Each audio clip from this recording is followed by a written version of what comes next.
ويلي يابا شلون لبلبي على هذا الجو البارد، رشة ملح على شوية نخلي كمون، واهم شي عصرة الليمون وذا رينج بعد صدق اويلي يابا، والف الف عافية يابا. هسه نبدي نحتاج جدر ضغط، ونضيف كمية زينة من المي، وبعدها نخلي كسور عظام اي نوع عندكم، ونخلي ورق غار، ونشغل النار ونخلي الى ان يفور تطلع الزفرة عدنا. بعد ما طلعت الزفرة عدنا نقشها بهذا الشكل.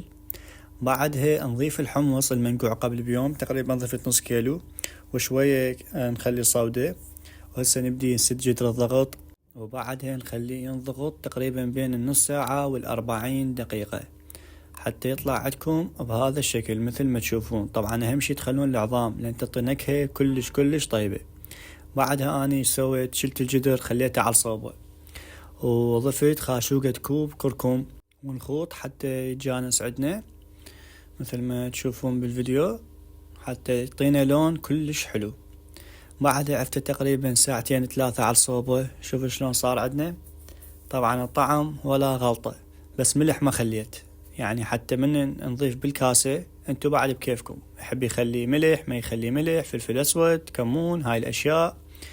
هنا ضفت ثاني ملح وشوية كمون، واهم شي عصرة الليمون، وصار جاهز عدنا.